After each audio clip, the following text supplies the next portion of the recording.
Dams and reservoir जो इसी module का एक पार्ट है, काफ़ी बड़ा पार्ट है। और काफ़ी देखा जाए तो सिविल इंजीनियरिंग से रिलेटेड एक चैलेंजिंग सब्जेक्ट जिसको बोलते हैं सिविल इंजीनियर्स के लिए। ज़्यादातर सिविल इंजीनियर्स हैं डैम कंस्ट्रक्शन में पढ़ते नहीं हैं, आप समझिए। तो हम जब मैं ये बोल रहा हूँ कि इस कंस्ट्रक्शन में ज़्यादातर लोग जाते नहीं हैं, पढ़ते नहीं हैं या हिम्मत नहीं जुटा पाते, तो आप यही सोचिए कि ये कुछ न कुछ चैलेंजिंग वर्क रहा होगा या होता होगा।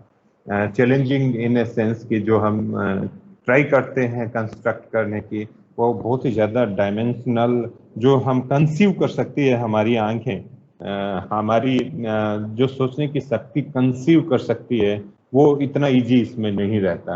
ये बियॉन्ड हमारी इमेजिनेशन होता है। जब तक हम इसकी अंडरस्टैंडिंग सब्जेक्ट की नहीं ले लेते या साइट की नहीं ले लेते या जो कंपोनेंट्स या जो फंक्शंस इसमें इन्वॉल्व है उनकी जानकारी हमारे दिमाग में नहीं आ जाती, तब तक हम डैम डिज़ाइन का काम जो है एज ए सिविल इंजीनियर ले पाने में इतना करेज नहीं दिखाते।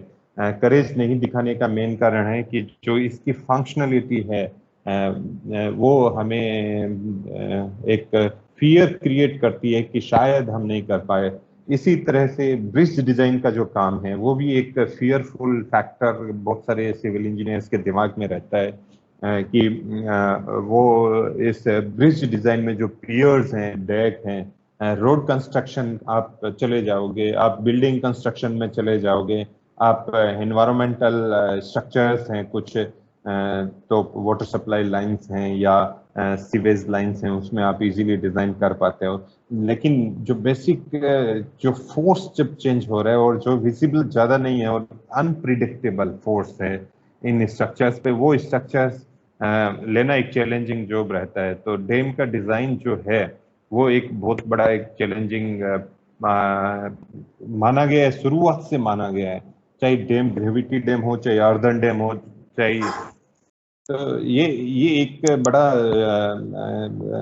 बड़ा ही सब्जेक्ट है। स्टूडेंट को लगाव तो होता है, लेकिन जब यहाँ से उनका बी खत्म होता है तो कोई कहे कि आप क्या डिजाइन में जाना चाहते हो, तो इरिगेशन डिपार्टमेंट में चले जाते हैं, फिर एक पार्ट ऑफ टीम हो जाते हैं। लीड करते करते मेरे ख्याल से 10-15 साल लग जाते हैं स्टूडेंट को।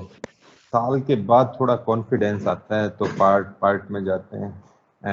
लेकिन आप यदि प्रोजेक्ट जैसा आप अभी आईडीपी यूडीपी कर रहे हैं, ऐसे प्रोजेक्ट लेके कुछ डिज़ाइन आप चालू रखें, या अपने जूनियर्स को जाते जाते कुछ हिम्मत बंधा जाए कि हो सकता है ऐसा काम भी। ये एक डैम डिज़ाइन जो है तो बहुत ही एक इंटरेस्टिंग, चैलेंजिंग और क्रिएशन का एक आप मान सकते हो कि बहुत बड़ा है।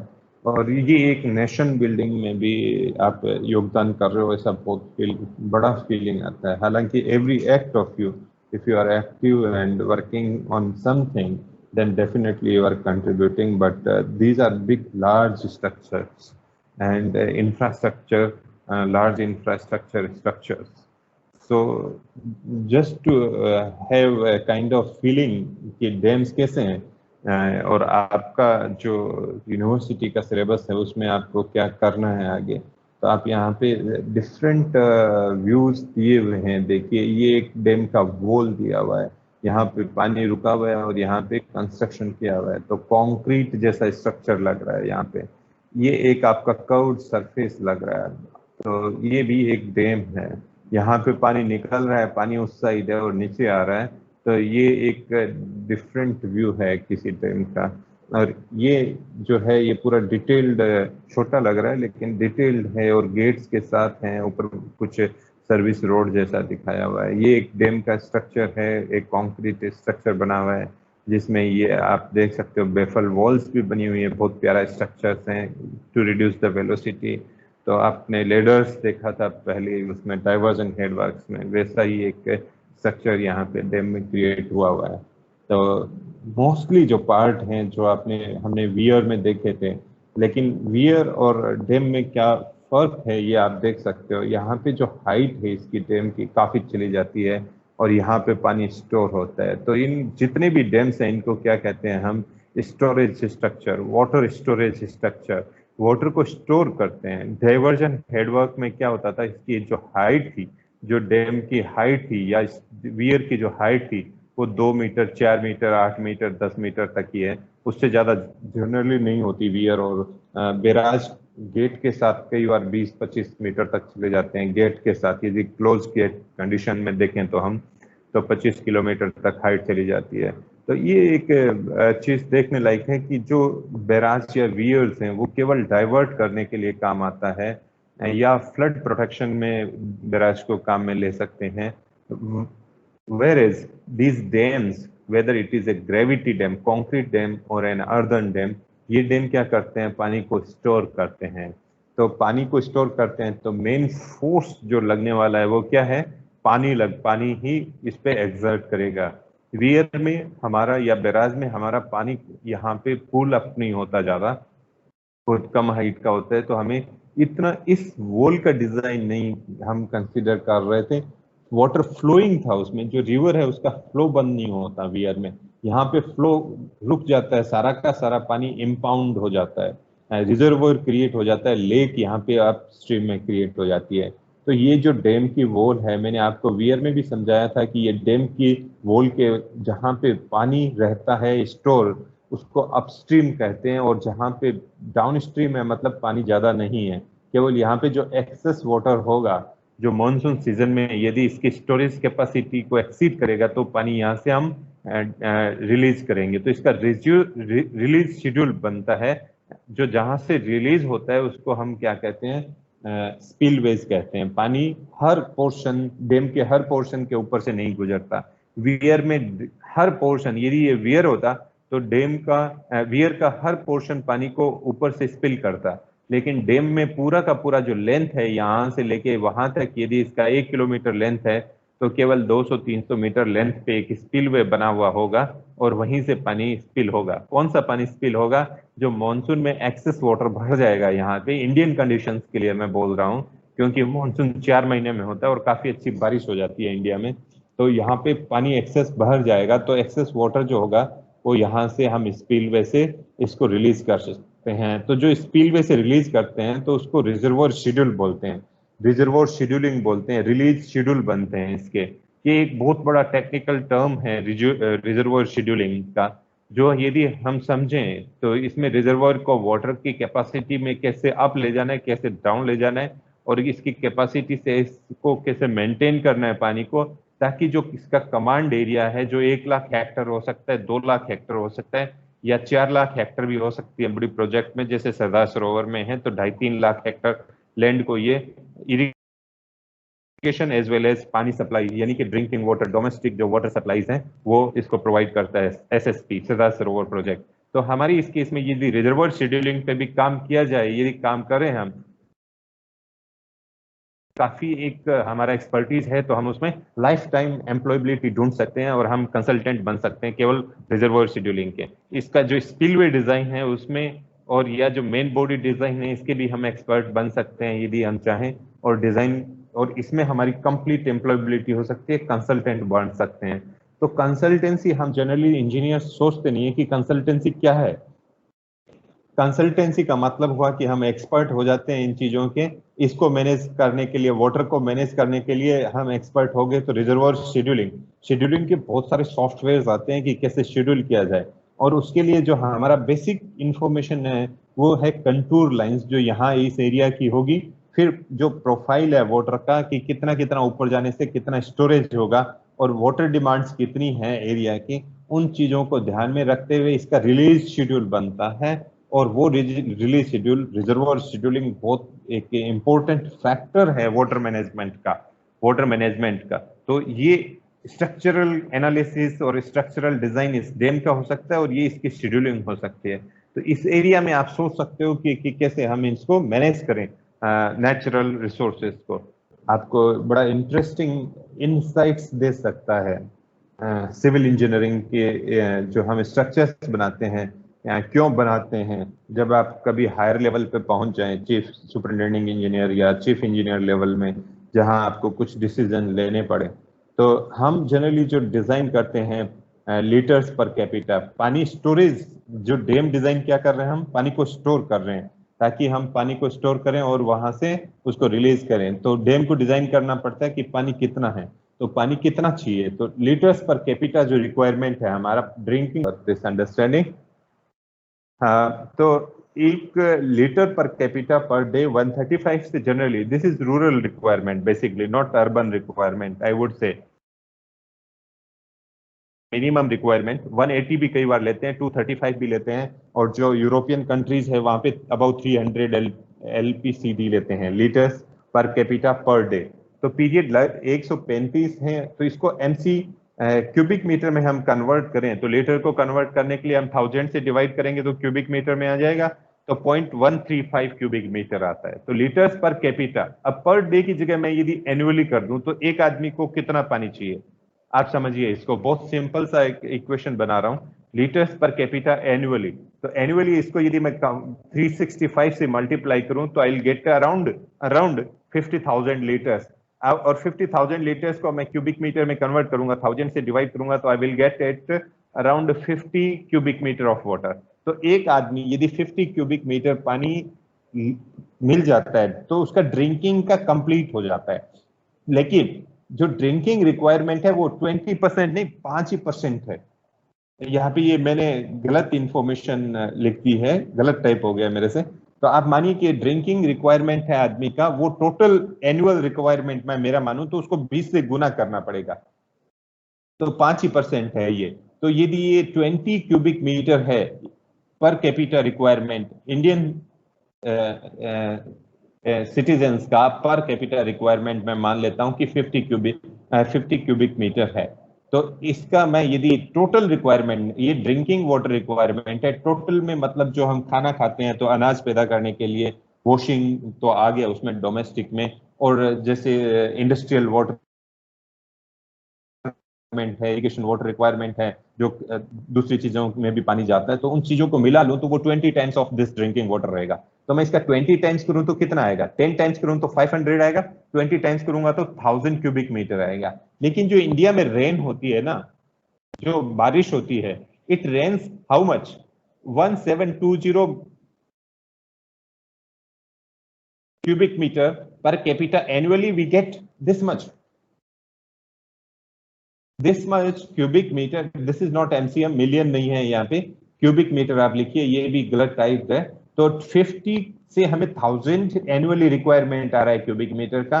और यदि हम पर कैपिटल एनुअल बारिश कितनी होती है, जो हमारी करीब करीब 1.3 बिलियन 1.35 बिलियन जो हमारी पॉपुलेशन है इंडिया की, तो उसको हम डिवाइड करें टोटल रेनफॉल से, तो हमें क्या मिलता है कि हमारा जो रेनफॉल का पर कैपिटा रेन है वो मिलता है हमें 1720 क्यूबिक मीटर ऑफ वाटर। तो 1000 से कितना ज्यादा है, इसका मतलब पानी की कमी कहीं नहीं है, हमारा वाटर रिक्वायरमेंट कम ही है, बारिश उतनी होती है। लेकिन फिर भी आपने देखा होगा कि हमें डैम क्यों बनाना पड़ता है, क्योंकि लोग प्यासे घूम रहे हैं, लोगों को इवन इंडस्ट्रीज को पानी नहीं मिल रहा है, फसलें ढंग से नहीं होती क्योंकि खेतों में भी पानी नहीं है। क्यों नहीं है ये मैं आपको नेक्स्ट स्लाइड में बताऊंगा कि प्रॉब्लम कहां आ रही है। जो ये वाटर अवेलेबिलिटी है, this is because of rainfall, this is not that you could utilise it. तो हम अभी गुजरात के लिए देखें तो हमारा 6 करोड़ के लगभग पॉपुलेशन है, तो आप सोच सकते हो कि 60 मिलियन पॉपुलेशन है, तो इसको हम मल्टीप्लाई करें यदि 60 मिलियन से, तो हमारा 3000 million cubic metre of water requirement होता है। अब इसके सीएम के आगे एम आया, मिलियन क्यूबिक मीटर। तो हमारा गुजरात का ड्रिंकिंग वाटर रिक्वायरमेंट है कितना, 3000 एमसीएम। और कैपेसिटी ऑफ सरदार सरोवर कितनी है आपको पता होगा, 4000 एमसीएम, जिसमें तो सरदार सरोवर जो डैम है वो ड्रिंकिंग यदि सप्लाई करें पूरे गुजरात में तो एक ही डैम सफिशिएंट है, but here the other requirements are not taken care of, so we need other infrastructure also. And for India, if you look at, then this comes out the big number 67,500 MCM. ये मैंने data केवल आपको इसलिए दिखाया है ताकि आपको पता चल सके कि एनुअली जो रिक्वायरमेंट है और जो रिक्वायरमेंट बारिश से पानी मिलता है वो पानी कितना है, फिर भी पानी की शॉर्टेज क्यों है, क्योंकि हम इंफ्रास्ट्रक्चर क्रिएट करते हैं। हमारे सिविल इंजीनियर्स के इंफ्रास्ट्रक्चर क्रिएट करने में क्या प्रॉब्लम है? जो सेंट्रल वाटर कमीशन बना हुआ है, जो वाटर रिसोर्सेज मिनिस्ट्री है, वो क्या कर रही है कि ये जो जो डिफिसिट है या 50 सीएम से लेके 1720 सीएम तक का जो ज्यादा होते हुए भी पानी की क्राइसिस क्यों है? तो ये चीज इस स्लाइड से आपको थोड़ा इंसाइट मिला होगा। मैं आपको नेक्स्ट इंसाइट और देना चाहता हूं कि आपको समझ में आए कि वाटर शॉर्टेज कहाँ पे आके अटक जाती है, हमारा इंफ्रास्ट्रक्चर कहाँ शॉर्टफॉल पड़ जाता है। India per capita water storage, अभी ये वाटर स्टोरेज का स्लाइड मैं आपको दिखा रहा हूं, न कि वाटर का डिमांड या अवेलेबिलिटी दिखा रहा हूं। ये केवल कितना स्टोरेज, मतलब डैम्स के अंदर कितना स्टोर कर रहे हैं हम, दूसरा तो कोई साधन नहीं है स्टोर करने का। पानी रिवर के अंदर जो स्टोरेज है, जो रिवर वैली के अंदर स्टोरेज है, वो तो बहुत कम है, वो बहुत ही ज्यादा कम होता है। नदी पानी को समुद्र में ले जाती है और पानी ब्रैकिश हो जाता है और पानी काम का नहीं रह जाता, लेकिन हमें उसको स्टोर करना पड़ता है। स्टोरेज हम लेक्स में कर सकते हैं, पॉन्ड्स में कर सकते हैं, या डैम के जो हमने बोला था रिजर्वायर, उसको भी लेक बोलते हैं, तो आर्टिफिशियल मैन मेड लेक्स हो सकती हैं। तो हम उसको, या हम ग्राउंड वाटर को रिचार्ज कर सकते हैं, लेकिन ग्राउंड वाटर रिचार्ज करने की भी एक लिमिट होती है, सैचुरेशन के बाद बहुत स्लो प्रोसेस है वो। तो हमारा जो स्टोरेज है, आप देखिए ये स्टोरेज आपको दिखा रहा है 3-4 कंट्री के रेफरेंस में, India, China, USA, Australia and Russia, ये 5 कंट्रीज के हिसाब से दिखा रहा है। तो हमारा जो जो 207 क्यूबिक मीटर जो पर कैपिटा स्टोरेज है, वो इतना ही है। अवेलेबिलिटी कितना था हमारा? 1720। ये दिस स्टोरेज इस पर कैपिटा, हम पॉपुलेशन से डिवाइड कर दें हमारे स्टोरेज को, तो हमें जो मिलेगा 207 क्यूबिक एनुअल स्टोरेज है ये। और हमारा रिक्वायरमेंट कितना था? 1000। अवेलेबल कितना है? 1720। तो हम काफी कम स्टोरेज कर सकते हैं। यदि पानी स्टोरेज में ही नहीं है, हमारी रिजर्वर में पानी नहीं है थ्रू आउट इंडिया में, तो हम सप्लाई कहां से करेंगे? तो सप्लाई का प्रॉब्लम होता है। तो हम घर घर में, आपको देखा होगा कि नीचे टैंक बने हुए हैं, छतों पे टैंक बने हुए हैं, जहां जाओ आप वाटर टैंक ही मिलेंगे। एक एक कोने में आपको, एक एक कॉलोनी में 3-3, 4-4 बड़े रिजर्वोयर टैंक ईएसआर मिलेंगे। और जो बेसमेंट में जो संप बनते हैं वो मिलेंगे, 5-5 लाख लीटर के, 10-10 लाख लीटर के टैंक मिलेंगे। इवन बीजीसी के कैंपस में देखोगे तो 5 संप है आपको, और एक ईएसआर मिला है, तो भी पानी आपके टॉयलेट में आप जाते हो तो फ्लश करने के लिए नहीं मिलता। तो कहीं ना कहीं कुछ न कुछ कमी है। ये कमी कहाँ आके खटकती है? जो 207 है। अब मैं आपको दूसरे कंट्रीज का भी दिखाता हूं जो रिक्वायरमेंट है। जो चाइना का है, हमारे से 5 टाइम्स। आप देखिए यहाँ पे जो 207 पर कैपिटा हमारा स्टोरेज है, एनुअल स्टोरेज है, चाइना का 5 गुना है। और आप यूएसए का देखिए, 10 गुना लगभग है। फिर आपको मैं ऑस्ट्रेलिया में ले जाऊं तो कितना गुना निकलेगा पता ही नहीं है, यहाँ पे कितना गुना निकलेगा आपको पता नहीं है। 30 गुना, 40 गुना जितना पानी यहाँ पे ये यूएस, रशिया वाले स्टोर करते हैं। वहां पे भी कंडीशंस इतनी अच्छी नहीं है, but they store water there into their infrastructural facilities. तो ये यहाँ पे प्रॉब्लम है कि हमारे पास स्टोरेज की नहीं है। तो स्टोरेज करने के लिए हमें क्या कर रहे हैं कि हम डैम्स बनाते हैं, वियर्स बनाते हैं, और पानी को डाइवर्ट करते हैं, और इस वे में हम इसको कंट्रोल करते हैं पानी को, और स्टोर करके रखते हैं। तो यहाँ पे प्रॉब्लम कहाँ आ रही है कि एक हम सोचते हैं कि इंटीग्रेटेड वाटर मैनेजमेंट सिस्टम, जो नेशनल वाटर मिशन है और हमारी जो नेशनल वाटर पॉलिसी है, उसमें क्या कहते हैं कि इसको इंटीग्रेटेड वे में सोचना चाहिए। पानी जहां बारिश गिर रही है वहीं उसका स्टोर कर लेना चाहिए, लेकिन ये स्कीम अभी तक फेल हो रही है। ये डेटा इतना लेटेस्ट तो नहीं है, लेकिन 2011 के करीब का डेटा है कि 207 है, लेकिन अभी भी 207 की जगह 240 हो गया होगा, 250 हो गया होगा। उससे ज्यादा कहीं पानी का पर कैपिटा स्टोरेज है नहीं। और जितने स्ट्रक्चर्स 2011, 12, 13 में लिखे हुए होंगे, उससे 5% या 4% ज्यादा स्ट्रक्चर्स बन गए होंगे, उससे ज्यादा संभावना नहीं है। तो आप ये तो नहीं सोचिए कि ये पहुंच गया होगा नंबर, नॉट एट ऑल। 250 के अराउंड हो सकता है लेटेस्ट 2020 का ये फिगर, उससे ज्यादा नहीं होगा। ये कुछ एक फैक्ट्स और है इंडिया के वाटर जो अवेलेबिलिटी है, तो आप रीड कर सकते हैं कि कितना according to the central water commission, ये सेंट्रल बॉडी है, सेंट्रल गवर्नमेंट की एक बॉडी है जो वाटर रिसोर्स को मैनेज करती है। Annual water requirement of India, annual water requirement of India means total population is 3000 billion cubic metre, while it receives 4000 BCM, billion cubic metre. मतलब 25% तो पानी ज्यादा ही भारत में गिरता है। जो हमारा stress level, we are not a water deficit country, we are a little on the verge of water stressed country. There are two terminology, technical terminology in terms of global water crisis, कि हम water deficit हैं या water stressed हैं। तो हम पिछले 2-3 साल पहले तो water stressed भी नहीं थे, जो पर कैपिटा 1720 अवेलेबिलिटी है और उसी के करीब करीब जो वाटर स्ट्रेस लाइन है वो रन करती है। तो हम वाटर स्ट्रेस्ड भी नहीं थे, वाटर डिफिसिट की तो बात दूर की है, इतना पानी गिरता है। लेकिन infrastructure, lack of infrastructure and lack of water management is leading to this kind of scenario that we do not get water where it is required. The question is water where we require it. We require it in Kutch, we require it in Rajkot, but we do not get water there for the purpose.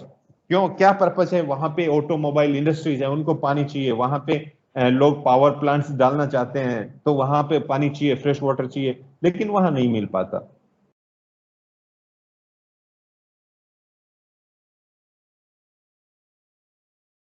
अभी 2-3 fact मैं आपको इसलिए दिखा रहा हूं क्योंकि dams जो हैं बहुत ही मेगा प्रोजेक्ट्स में कंसीडर होते हैं। आपने डिस्कवरी नेशनल ज्योग्राफी पे देखा होगा कि वो मेगा प्रोजेक्ट की श्रेणी में आते हैं, उसी कैटेगरी में आते हैं। तो हमें थोड़ा सा इंडिया का पोजीशन पता होना चाहिए कि इंडिया में क्या है। India is a water rich country with 4% of water resources. The rivers have been the heart and soul of India's growth as well as culture. 12 major rivers हैं, आप सोचिए। 46 मीडियम रिवर्स हैं, मेजर रिवर्स की category में डाला गया है। तो 12 ऐसा मेजर रिवर्स हैं जो good quantity of discharge carry करती हैं। India is 7th largest country in the world with total area 3.29 million square kilometre. ये एक सिविल इंजीनियर्स को याद रखने लायक फिगर है कि 329 मिलियन हेक्टर लैंड हमारे पास है। उसमें से कितनी लैंड किस जगह पे क्या जाती है, ये हम बाद में कैलकुलेशन करते रहते हैं। This is basic data which we need to keep in mind that 329 million hectare या 3.29 मिलियन स्क्वायर किलोमीटर। तो ये जब आपको डेटा मिल रहा है तो इसकी क्यों कहाँ जरूरत पड़ेगी, आप यहाँ देख सकते हो कि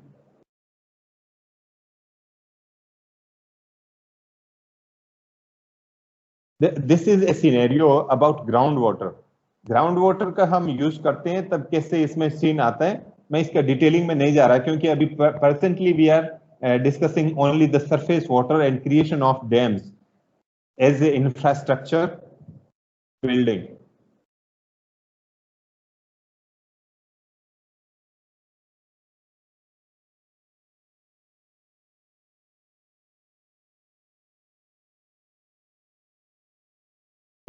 जो फर्स्ट आपको स्टेटमेंट दिख रहा है, these are statement from some of the renowned agencies like United Nations agencies and World Bank, that they are dealing they are stating what is lacking in India or Indian conditions or Indian policy scenario. So India's per capita water storage capacity in India is currently much below that of China, which I have shown to you that how it is only something like 200 cubic meter of water storage. More than 60% of India's irrigated agriculture and 95% of drinking water supplies are dependent on ground water. जो पिछला मैंने दिखाया था आपको वो क्या कि ground water का सीन था। तो ये एक वर्ल्ड बैंक का रिपोर्ट है, वो लगभग 2-3 साल पुराना हो सकता है, बट लेटेस्ट 2020 का रिपोर्ट जब पब्लिश होता है वो 2-3 साल के बाद ही होगा। तो हमेशा 2-3-4 साल का डेटा तो लेग रहता ही है, लेकिन फिर भी आप देख सकते हो कि 60% of India's irrigated agriculture, 85% of drinking water supplies are dependent on ground water. Ground water मतलब सरफेस वाटर 720 रेनफॉल हो रहा है लेकिन हम उसको यूज नहीं कर रहे। हम क्या करते हैं कि ग्राउंड वाटर को एक्सट्रैक्ट करते हैं, जहां पे जरूरत होती है वहां पे सरफेस वाटर पहुंचता नहीं है तो ग्राउंड वाटर को एक्सट्रैक्ट करते हैं। तो मेहसाणा और जो नॉर्दर्न पालनपुर और ये एरिया है, यहाँ पे आप देखोगे यदि ग्राउंड वाटर की सिचुएशन तो ओवर एक्सप्लॉइटेड कंडीशन में है वहां का लैंड मास। तो वहां का पूरा एग्रीकल्चरल सीन और जो पॉपुलेशन का ग्रोथ है वो चेंज हो जाता है ओवर द डेकेड्स से। 3-4 डेकेड के बाद वहां पे सोइल मॉइस्चर नहीं बचेगा, वहां की ग्रीनरी नहीं सस्टेन कर पाएगी, वहां के जो ट्रीज हैं, जो वहां के फॉरेस्ट एरिया है वो वहां नहीं रह पाएगा, क्योंकि हमने एक्सट्रैक्ट कर लिया है। तो that will get converted into desert kind of thing. तो आप ये सोचिए कि हम क्यों कर रहे हैं इतना एक्सप्लॉइटेशन, तो ये it leads to a kind of climate change scene.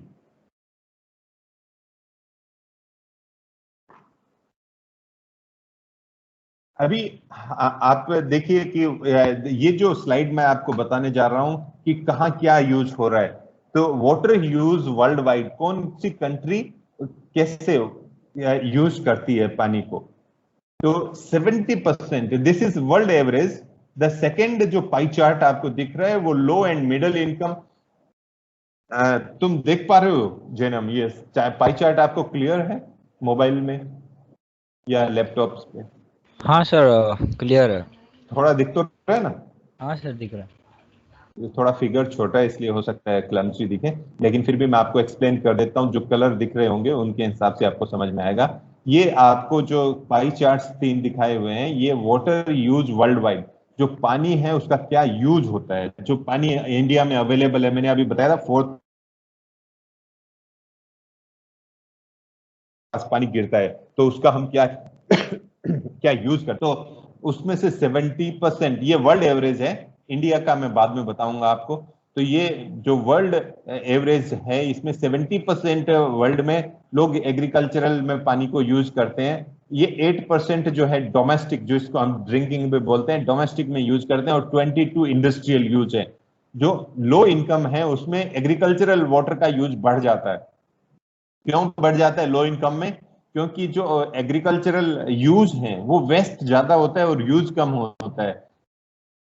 वहां पे इतना इंफ्रास्ट्रक्चर ही नहीं है कि जो पानी है वो इवेपोरेट हो जाता है, या जैसे स्प्रिंकलर इरिगेशन या ड्रिप इरिगेशन या हाई एंड इरिगेशन की फैसिलिटीज नहीं है। और जो वाटर यूज एफिशिएंसी है वो इतनी कम है कि जितना अप्लाई कर रहे हैं हम 100% वाटर, उसका 20% ही प्रोडक्शन के काम में आ रहा है। तो यहाँ पे ये बढ़ जाता है 82%। इसका मतलब ये नहीं है कि यहाँ पे एग्रीकल्चरल प्रोडक्शन ज्यादा है, ये आप इसके ये नोशन मत निकालना। तो 70% एवरेज है। और जो लो एंड मिडिल इनकम कंट्रीज है, आप ये समझ सकते हो under developed and developing countries, तो वो 82% यहाँ पानी यूज करती है। डोमेस्टिक में यहाँ पे भी लगभग 8% है और इंडस्ट्रियल में 10% यूज हो रहा है। तो 3 बेसिक वर्ल्ड वाइड वाटर के यूज बताएं। अब आप हाई इनकम या एडवांस डेवलप्ड कंट्रीज, जिसको अमेरिका, यूरोप में बताएं, तो वहां पे जो एग्रीकल्चरल यूज है वो 39% है। ये आप यहाँ पे देखिए। इसका मतलब ये नहीं है कि वहां पे एग्रीकल्चरल प्रोडक्शन नहीं है। जो वाटर का यूज है, rest of the water they put to use in industry, और इंडस्ट्रियल 59%, ये 59% एंड डोमेस्टिक में 11% है। यहाँ डोमेस्टिक में 8 और 8% था और यहाँ पे 11% यूज आ रहा है। तो आप ये समझिए कि यहाँ पे जो पानी है वो इंडस्ट्रियल यूज में, इंडस्ट्रीज है, they drive the Nations growth. तो हम कैसे इसको वाटर एफिशिएंसी, जो हमारा नेशनल वाटर मिशन है, उसमें one of the criteria is that we should enhance our water application efficiency by 20%। जो लास्ट ईयर का टारगेट था हमारा, कि उसमें लिया है कि 20% हमारी एफिशिएंसी हमें इंक्रीज करनी चाहिए। और वो कौन कर सकते हैं? केवल सिविल इंजीनियर्स इसको पॉसिबल बना सकते हैं। तो आपको ये समझाने का एक मीनिंग ये भी था। तो हम कहाँ फॉल करते हैं, ये इंडिया का सीन है वाटर यूज का। 80% हम एग्रीकल्चरल में यूज करते हैं, 5% हम डोमेस्टिक में यूज करते हैं, जो ये बुलेट्स लिखी हुई है, और इंडस्ट्रियल में 15% यूज करते हैं। तो हमारा मोर और लेस यहाँ जो बीच वाला है लो एंड मिडिल इनकम में, क्योंकि 82% है और हमारा क्या है 80% है, यहाँ पे 8% है। हम डोमेस्टिक के लिए केवल 5% पानी यूज करते हैं, और इंडस्ट्रियल यहाँ पे करीब 10% है और हम थोड़ा सा ज्यादा। We are not at all near to this high income और advance countries, we are near to this, we are little bit better than this, but not at all near to this. तो ये जो basic use है, जो हमारा स्वच्छता अभियान है, या कुछ भी हम सोचते हैं कि इंडिया क्यों पिछड़ा हुआ है, या इंडिया को ये क्यों नहीं हो सकता, वो क्यों नहीं हो सकता, तो बेसिक हम कहीं जाके उतरें तो हमें पता चलेगा कि हमारे जो इंफ्रास्ट्रक्चर है उसमें कितने लूप होल्स हैं, और हमारी पॉलिसी जो सिनेरियो है, जो गवर्नमेंट के लेवल से जो एफर्ट्स डाले जाते हैं वो कहीं पहुंचते ही नहीं है। कहीं ना कहीं हम इंजीनियर्स भी इसके लिए जिम्मेवार मान सकते हैं अपने आप को, या डॉक्टर्स हैं तो हेल्थ फील्ड में वो अपने आप को जिम्मेवार मान सकते हैं। ये एक ऐसा सीन मैंने आपको स्लाइड दिखाया। अब इतने बैकग्राउंड के बाद आपको समझ में आ गया होगा कि हमें डैम्स की क्या रिक्वायरमेंट है, डैम्स हमें क्यों चाहिए। कुछ लोग कहते हैं कि डैम्स नहीं चाहिए, तो हम जो हमारा स्टोरेज है वो पर कैपिटा स्टोरेज केवल 200 है, वेयर एज यूएस का जो है वो 2000 है, 10 टाइम्स, और चाइना का भी लगभग 1100 है। तो स्टोरेज हमें बनने चाहिए, और इतने स्टोरेज में भी हमारे कितने रेजिस्टेंस आती है पब्लिक के हिसाब से कि डैम नहीं बनने चाहिए, डैम से ये नुकसान होता है, डैम से वो नुकसान होता है। मैं आपको जो फर्दर स्लाइड्स आएगी उसमें दुनिया के कितने अच्छे डैम्स बने हुए हैं, और वो कैसे वहां के जो पब्लिक सीन है चेंज हो गया है, वहां का जो पब्लिक का लिविंग स्टाइल है, जो लाइफ स्टाइल है, जो हम लाइवलीहुड्स बोलते हैं उसको जनरल लैंग्वेज में, तो वो कैसे चेंज कर देती है ये इंफ्रास्ट्रक्चर प्रोजेक्ट्स, वो आपको समझने को मिलेगा। तो डैम्स में हम क्या पढ़ने वाले हैं, डैम्स में आपके यूनिवर्सिटी रिक्वायरमेंट के हिसाब से हम जाएंगे, हम डिजाइन इसका नहीं पढ़ेंगे, लेकिन क्या क्या पढ़ेंगे हम डैम्स के बारे में, डेफिनेशन ऑफ डैम्स पढ़ेंगे, एडवांटेजेस ऑफ डिफरेंट डैम्स पढ़ेंगे, थोड़ा सा क्लासिफिकेशन भी हम लेंगे, and classification and types of dam दोनों साथ में आ जाएगा, एंड फोर्सेस आपका specifically forces acting upon the dams, वो काफी मेजर आइटम है, वो भी हम इसमें कवर करेंगे। डैम जो डिजाइन है वो इस सब्जेक्ट में नहीं आता है, आपको डैम डिजाइन पढ़ना है तो 8th सेमेस्टर में एक DHS सब्जेक्ट है, डिजाइन ऑफ हाइड्रोलिक स्ट्रक्चर, वो पढ़ना पड़ेगा या आपको सिलेक्ट करना पड़ेगा, तो आपको डैम डिजाइन भी सीखने को मिल सकता है एज पर इंडियन स्टैंडर्ड्स। तो इस टॉपिक में हम इतना सारा कवर करने वाले हैं। वेरी सिंपल डेफिनेशन आप समझ सकते हो डैम के बारे में क्या है। ये structure built to retain water, to store water across a stream, छोटा सा नाला है, रिवर है या एस्चुरी है, तो कहीं पे भी नेचुरल जो स्ट्रीम या एस्चुरी है या रिवर है उस पर हम स्ट्रक्चर क्रिएट करते हैं, उसको हम डैम कह सकते हैं। हालांकि आपको ज्यादा अभी नॉलेज हो चुका है वीयर्स और डैम्स में, डिफरेंशिएशन भी पता चल चुका है। डैम्स बहुत सारे मटेरियल से, कंक्रीट ही केवल नहीं है, सॉइल से भी बनता है, वुड से भी बनता है, रबड़ से भी बनता है, कि बहुत सारा बेसिक जो डैम्स हैं वो earthen dams and concrete dam कहते हैं, जो कन्वेंशनल टाइप को डैम्स हैं। बाकी किसी भी मटेरियल से डैम बनता है, जैसे मिलिट्री डैम्स हैं वो वुड या ट्री से भी बनाते हैं, या फिर कुछ जो स्टील शीट्स होती हैं उनसे भी वो भी मटेरियल यूज होता है। तो डिफरेंट टाइप्स के डैम्स भी हो सकते हैं।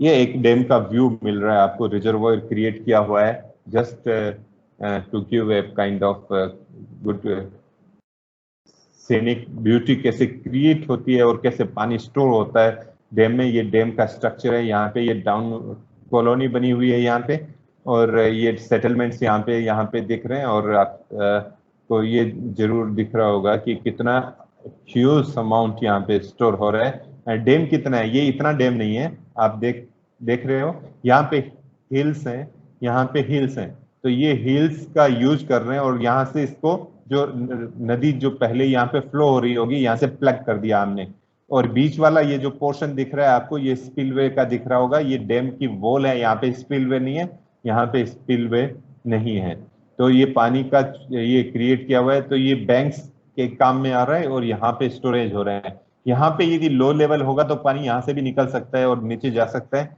यहाँ लो लेवल्स हो तो यहाँ से भी पानी रिलीज होके इधर जा सकता है। लेकिन हम साइट जब सिलेक्ट करते हैं तब साइट सिलेक्शन में ये प्लग करने के बाद ये एक अच्छा स्टोरेज बनना चाहिए, ये एक मेजर क्राइटेरिया रहता है इसका सिलेक्शन का, साइट सिलेक्शन का।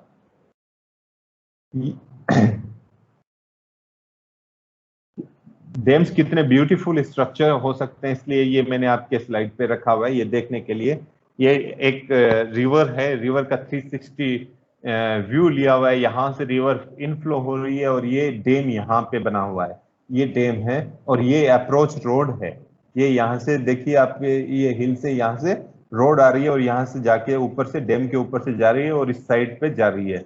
तो ये एज ए ब्रिज भी काम कर रहा है रिवर के ऊपर से, और नीचे ये बने हुए हैं पूरे के पूरे डैम स्ट्रक्चर बना हुआ है, वाटर को होल्ड कर रहा है। कौन सा है? This is Jindabyne dam over Snowy River Australia. B को आप साइलेंट रखेंगे तो इसको पढ़ पाएंगे थोड़ा सा, otherwise these are difficult to pronounce.